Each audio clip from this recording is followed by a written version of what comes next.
alam naman natin kung sino may gustong mangyari to sa nanay ko. Pasensya na po, bawal po kayo sa loob. Higpit na pinagbabawal na kahit sino Chu. Matapang na hinarap ni Bingo ang pamilya Chu sa GLC na andoon din sila Stephen, Brian at Char.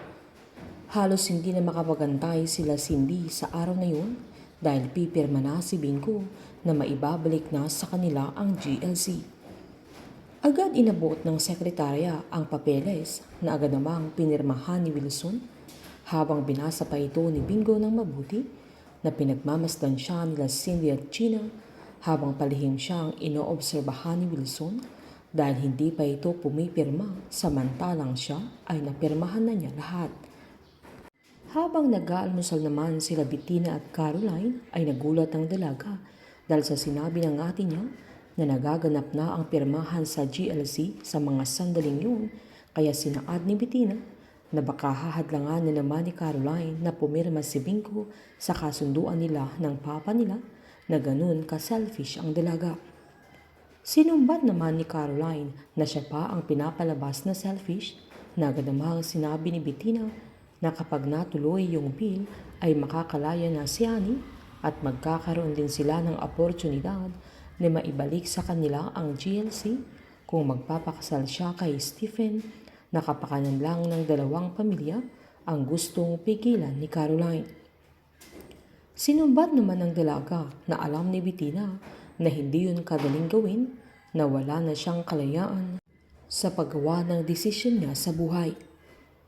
Galit na sinabi ni Bettina na kung magsalita si Caroline ay parang ikakasal siya sa kung sino-sino lang na napulot sa kalsada na si Stephen ang pagkakasalan niya at magkakakilala sila mula pagkabata at hindi ganun ka-irresponsable ang papa nila na ipagkatiwala siya sa kung sino-sinong lalaki na agad namang sinumbat ni Caroline na tama siya gaya ng mapagkakatiwalaan si Edward.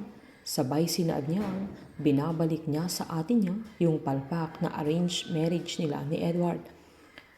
Nanindigan naman si Bettina na maaaring failure yung engagement nila ni Edward pero hindi niya pinagsisisihan yung desisyon niyang magkaroon ng arrangement dahil yun ang paraan niya na maging matinong anak sa mga magulang niya dahil ang isang anak ay may ginagawa para sa isang magulang. Sinabihan pa niya ang dalaga na kung hindi niya kayang tratuhin sila bilang pamilya dahil si Cindy ang mama nila ay matatanggap niya pero maging mabuting anak siya sa papa nila lalo't sinabi niyang mahal niya si Wilson noong nasa hospital lang sila. Sabay hinamon niya na kailan magsasakripisyo si Caroline para sa papa nila kaya hindi nakasagot ang dalaga. Habang sa isip-isip ni Bingo bago siya pumirma sa kasunduan ay yun lang ang naiisip niyang paraan para mabuhay sila ni Caroline na hindi na nakatali sa mga ginagawa ng mga pamilya nila. Nang mapirmahan niya ito ay agad siyang tumayo kaya tumayo na din silang lahat. Sabay inabot ni Wilson ang kamay niya at nagpasalamat kay Bingo pero hindi nakipagkamay si Bingo na umalis na lang ito. Ang kalayaang inaasam ni Bingo ay kabaliktaran ng mangyayari dahil mauubos na ang lakas niya dahil sa dami ng problemang haharapin pa niya. Painit ng painit ang mga tagpo, sabay-sabay po nating subaybayan ang advance episode at ang nalalapit na pagtatapos ng Can't Buy Me Love dito po sa aking channel.